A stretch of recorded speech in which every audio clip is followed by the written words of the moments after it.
Bonjour à toutes et à tous, ici Light Moderne et bienvenue dans les dossiers Jump Fiction. J'ai écrit la chanson, je vous donne l'explication. Pour ce nouveau numéro, nous allons parler de Sora et à travers lui de l'univers de la saga de jeux vidéo Kingdom Hearts. Avant qu'on commence, j'ai quelques petites annonces à faire. Du 22 au 24 février, nous serons tous à Tours pour la convention Japan Tour. Donc n'hésitez pas à venir nous voir, il y aura tout le groupe, il y aura les musiciens, il y aura Michael J, Ty, Sacha, tout le monde. Il y aura plein de bonnes choses comme d'habitude. Comme d'habitude, avant de voir cette vidéo, je vous conseille d'abord de voir le clip original sur la chaîne de Ty et Sacha. C'est très important, comme ça on sera tous à niveau sur les explications.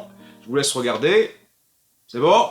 Et ben on y va. Tout d'abord, comme l'autre fois, je ne vais pas faire une explication de texte complète parce que je pense que c'est plus amusant pour les gens de deviner par eux-mêmes le sens de certaines phrases, des paroles en fait en général, et que généralement aussi j'ai pas envie d'imposer ma patte autoriste forcément. Peut-être que vous voyez des choses différentes que j'avais même pas soupçonnées ou même pas réfléchies dans les mots que j'écris, et c'est peut-être très intéressant à observer. J'aimerais que vous me donniez vos interprétations et ce que vous avez perçu dans les paroles dans les commentaires. Voilà. On rêvait d'être adulte, de pouvoir voyager, vivre autre chose que ces vies de naufragés. Le postulat de base de Kingdom Hearts, c'est un petit peu quand même à la base 3 enfants qui sont sur une île coupée du reste du monde et qui essayent de voir ce qu'il y a là-bas. Un peu Quasimodo, oh en bas, la la la la la, Francis Lalanne et tout le bordel. C'est un petit peu aussi un postulat de princesse Disney habituelle, vous voyez, c'est ces filles qui veulent plus, qui veulent aller plus loin, voir de nouvelles choses. C'est un grand classique et je pense que c'est quelque chose qui va très bien aussi avec tous les postulats de héros un petit peu animés, shonen japonais typiques, qui justement essayent de dépasser leurs limites et d'aller plus loin que leur postulat de base. Et ça implique évidemment le fait de grandir, et le truc dans Kingdom Hearts, c'est qu'il y a un petit peu, évidemment, cette dichotomie entre les enfants et les adultes. Beaucoup des personnages antagonistes sont des adultes, ou en apparence adulte-ado pour la plupart, tandis que nos charmants héros, avec leurs pieds de 50 mètres de long, ou alors je ne sais pas pourquoi ils portent des chaussures comme ça, eh bien, eux, ce sont des enfants au cœur pur, mais ils essaient quand même d'avoir un petit peu cette envie de grandir, cette envie d'aller plus loin. Surtout Riku, en fait, quand on y pense. Riku, c'est vraiment celui qui a un petit peu le Sasuke de la bande, tu vois. C'est celui qui est pressé un petit peu d'être versé dans tout ce qui est les trucs un petit peu sombres, les bails un petit peu chelous, celui qui est tend à être un petit peu l'adolescent émotif, faut pas dire carrément émo, et donc c'est celui justement qui est un petit peu précipité vers l'aspect un petit peu le plus dark de ce qu'est grandir en fait. Et c'est là qu'un petit peu il y a Sora qui est là pour contrebalancer ça avec sa bonne humeur et sa candeur habituelle. Et quand je dis candeur, ce n'est pas une façon de minimiser le fait qu'il est bête, mais ça c'est pas être haineux. Je pense que tous les fans de Kingdom Hearts sont d'accord pour dire que Sora n'est pas une lumière, il n'a pas fait la théorie de la relativité ni l'eau tiède. Et voilà, mais vous remarquerez que par exemple, vivre autre chose que cette vie, c'est vraiment quelque chose que j'ai tiré directement justement de La Belle et la Bête, encore une fois. J'aimerais vivre autre chose que cette vie, je ferai pour belle un excellent mari, la tête ailleurs, nanana, nique ta mère. Voilà, vous connaissez la chanson. Côté naufragé, évidemment, c'est pour faire référence aussi sur le fait qu'ils sont sur une île un petit peu coupée de tout, et le fait un petit peu que Kairi, c'est un petit peu cette fille qui était justement arrivée par là avec son rafion, c'est pas trop d'où elle venait en fait, c'était littéralement une naufragée, donc vous voyez, j'essaye de faire d'un niveau de lecture, hein, comme d'habitude. Je sais pourquoi j'ai fait cette voix débile. Donc voilà, comme vous voyez, j'ai essayé de niveau de lecture, machin, tout ça, quoi. Mais au bout du voyage, pour faire la différence, il fallait conserver une part de son enfance. Et je voulais essayer de faire comprendre qu'effectivement, en fait, grandir, c'est un objectif important pour ces protagonistes qui mûrissent à travers différents épisodes, mais que c'était important, justement, dans le monde de Kingdom Hearts, de garder une part d'enfance, parce que c'est un petit peu ça, justement, qui permet de maintenir ce cœur pur, cette dimension importante, parce que Dieu seul sait que la saga Kingdom Hearts aime beaucoup parler de pureté, de lumière, de ténèbres et de cœur. Ça, c'est un peu dans le titre, cœur d'ailleurs, donc c'était obligé, je pense. Et je pense que cet aspect d'être fort et grandir comme un adulte, mais garder son cœur d'enfant, c'est quelque chose qui est très important à la fois dans l'histoire de Kingdom Hearts et à la fois en tant qu'expérience de joueur. Le fait de voir son personnage, de le voir grandir et de progresser dans l'histoire avec lui jusqu'à atteindre un certain point d'orgue tout en gardant des émotions merveilleuses dans les yeux par rapport à l'univers de Disney, la grandeur, la candeur, l'enfance, la féerie, tout ça, c'est très très important et j'ai essayé vraiment tout le long du texte de garder toutes ces émotions de base dedans, de bien les retranscrire et les rendre apparents. Personne n'est une île, nous sommes tous reliés. Nos regards, nos rencontres font de nous ce qu'on est. Personne n'est une île, nous sommes tous reliés. Alors évidemment, c'est une référence, comme vous avez dû le deviner, à la poésie célèbre de John Donne, Personne n'est une île. Je vais vous la réciter en entier, c'est un poème très court. Aucun homme n'est une île, un tout, complet en soi. Tout homme est un fragment du continent, une partie de l'ensemble. Si la mer emporte une motte de terre, l'Europe en est amoindrie, comme si les flots avaient emporté à promontoire le manoir de tes amis ou le tien. La mort de tout homme me diminue, parce que j'appartiens au genre humain. Aussi n'envoie jamais demander pour qui sonne le glas. C'est pour toi qu'il sonne. From whom the bell tolls. Metallica, tout le bordel. C'est un poème extrêmement important sur l'humanisme, l'universalisme, sur le fait que nous sommes tous reliés, que nous ne sommes pas que des individus isolés, mais que chacune de nos actions et chacune de nos présences ont un impact sur le tout, et que justement les autres aussi sont importants pour nous-mêmes. Et c'était le moment idéal pour moi de faire citation de ce poème dans Kingdom Hearts, parce que je pense que c'est important. Et à ce côté que les personnages commencent dans leur petite île déserte, isolée de tout, sans se rendre compte qu'ils appartiennent à une galaxie d'autres univers reliés entre eux, ces cœurs et ces royaumes qui sont tous reliés, qui ont tous un impact les uns envers les autres, et un impact que justement les méchants de l'histoire essayent de tourner au négatif en fait. On a des méchants résolument égoïstes, individualistes, qui pourtant ont besoin de se mettre en organisation pour pouvoir avoir de l'impact, mais une organisation qui en fait ne sert qu'à appartenir au corps unique d'un seul et méchant Xehanort en fait. Il cherche juste à mettre un peu de lui-même dans plein de vaisseaux, réceptacles, enfin je ne me demandez pas ce qui se passe dans Kingdom Hearts, sinon je vais pleurer. Mais le fait est que le méchant de l'histoire, le fait que ça soit un seul vieil homme aigri et égoïste et avide qui a décidé de faire des clones de lui-même et de forcer d'autres personnes à adopter son modèle, c'est quand même quelque chose de significatif. On a vraiment ce modèle de personne qui essaye de découvrir un monde gigantesque et grand, composé de plusieurs univers, de plusieurs imaginations différentes, contre quelqu'un qui réduit tout à sa simple utilité pour lui-même en fait. Il est suffisant, le reste ça ne sert qu'à lui, c'est juste une extension de lui, alors qu'en fait non. Dans la religion musulmane, je crois qu'ils disent quelque chose comme ça aussi, ils disent quelque chose comme sauver une personne, c'est sauver l'humanité entière. Vous voyez que c'est une philosophie qui s'étend dans plusieurs courants de pensée, et je pense que Kingdom Hearts, ça parle beaucoup de ça aussi, dans son approche d'inter-universalisme et de mélanger plein de mondes imaginaires ensemble. Nos cœurs s'emplissent de ceux qui nous ont précédés. Nos cœurs sont reliés, nos cœurs s'emplissent et grandissent de ceux qui nous ont précédés. C'est à la fois, évidemment, sur le plan métaphorique, le fait qu'il y a plusieurs générations de héros, ça a commencé avec Ventus, Aqua, tout ça, ça finit avec nos personnages principaux. On n'est pas juste son propre être humain, il y a des gens avant nous, il y a des gens après nous, et on est tous un petit peu dans la continuité d'une histoire, en fait. Et de la même façon, ce sont les rencontres, ce sont les amitiés que l'on crée, ces liens que l'on tisse, qui font qu'on se renforce et qu'on arrive à mieux à se situer en tant qu'être humain et qui on est vraiment.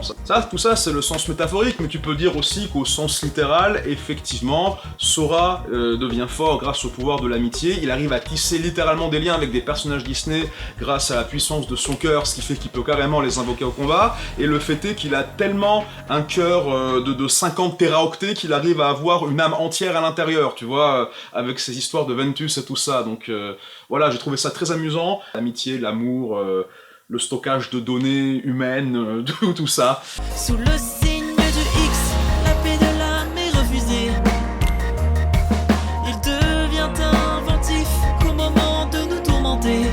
Sous le signe du X, vous avez compris, c'est l'organisation 13, c'est Xenma, c'est Xehanort, c'est Xehanort en fait, tout simplement. Mon ami Michael J de la chaîne Fermela a établi dans sa vidéo sur Kingdom Hearts une théorie comme quoi en fait Xehanort a eu un plan compliqué de façon volontaire. C'était pas juste que une question d'essayer d'étaler une histoire le plus longtemps possible à travers différents spin-offs et jeux annexes en attendant entre Kingdom Hearts 2 et Kingdom Hearts 3, non. Il y avait donc aussi l'hypothèse que le plan de Xehanort est volontairement tarabiscoté, tordu et inutilement compliqué à cause de son esprit complètement tordu, détraqué, d'adulte, blasé, et fou et seul. Dans Kingdom Hearts, il y a justement ce combat entre la simplicité de l'enfance et un petit peu tout ce système complètement oppressant et complètement migrainatoire, c'est un nouveau mot que j'ai inventé, un système horrible et complexe et complètement imbitable que les adultes ont tendance à accepter facilement ou s'imposer à eux-mêmes et aux autres, bien sûr.